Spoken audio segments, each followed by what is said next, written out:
What's good, peeps? Thanks always for passing by the channel. Much appreciated. Hit that subscribe button if you guys are new. When a fighter retires, most time it's against their will, right? They're almost forced to retire. Either age has caught up with them or they're no longer just that good anymore. They can't compete the way they used to be able to compete. So they're forced to hang up the gloves. Although over the years, we have seen exceptions to that. People like James Toney and Roy Jones Jr. going way beyond their prime. But most times fighters will make the tough decision to call it quits. Andre Ward is the exception to that, right? Andre Ward retired at 33 years of age, pound for pound #1, light heavyweight king, coming off 2 back-to-back victories against the then light heavyweight king, Sergey Kovalev. The first fight was close, could have gone either way, but the second fight, he closed the show. That's how Andre Ward retired. Again, very rare. Boxers don't go out on top like that. Not a lot anyway. Very, very rare. Since that retirement in 2017, there have been a number of rumors about Andre Ward coming back to the ring, right? He himself, in a number of interviews, has said that he left millions of dollars on the table for potential returns to the ring. I believe those fights were against Tony Bellew and Adonis Stevenson. There's also been rumors about him going up to heavyweight to fight Anthony Joshua, almost trying to copy, if you like, what Roy Jones Jr. did when Roy Jones Jr. went up to heavyweight from middleweight. Roy Jones Jr. is his massive idol, so he wanted to do that. Virgil Hunter said it was very much possible. We started to see Andre Ward bulk up a little bit, so they were definitely thinking about it.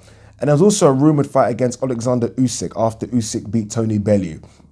So there's been a number of rumours over the years, the last 2 years anyway, about Andre Ward returning to the ring. Since that retirement, nearly every time Andre Ward is interviewed, the interviewer, regardless of the subject, will always ask Andre Ward, when is he coming back, right? They'll mention a few names. They'll mention a Bellew or Usyk, whoever's doing something in the light heavyweight division.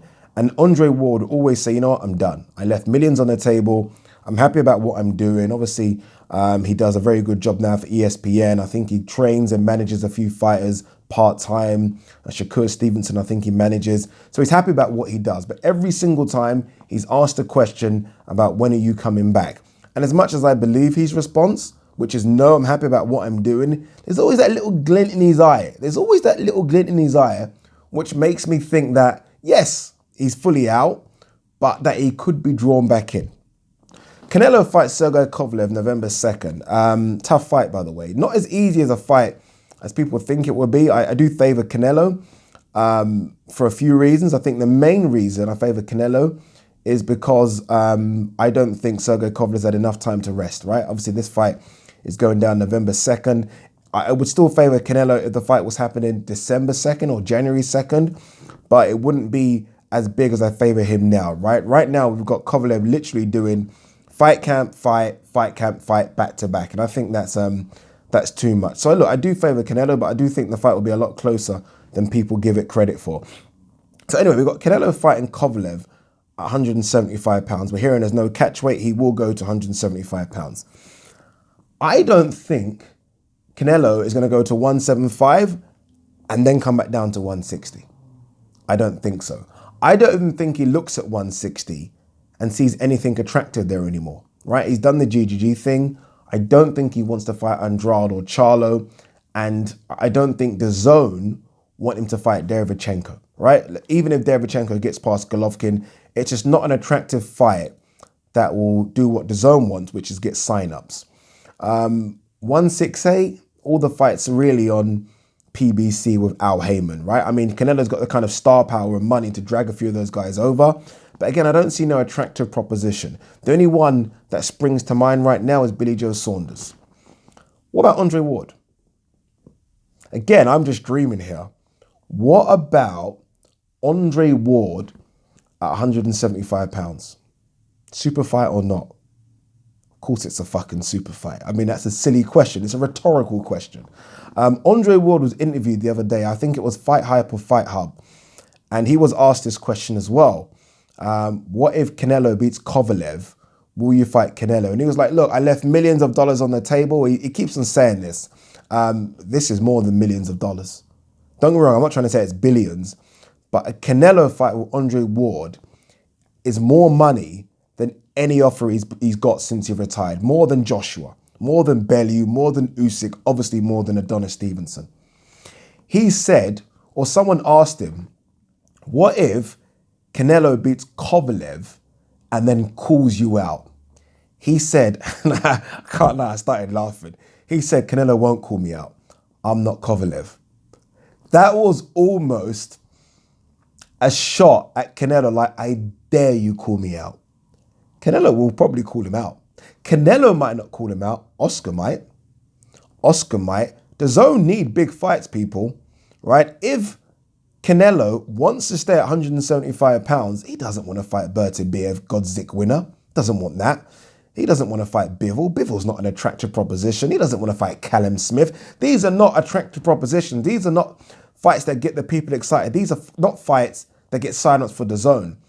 Andre Ward at 175 pounds is a fucking super fight. And it's strange because when Andre Ward was fighting, he wasn't a draw, right? I mean, you look at the pay-per-view numbers that Kovalev, that was his biggest fight, really. Didn't do well. It's almost as though Andre Ward in retirement has become a bigger draw than Andre Ward when Andre Ward was fighting. Canelo versus Andre Ward, hear me out here, Cinco de Mayo, 2020. I mean, again, Andre Ward is 35.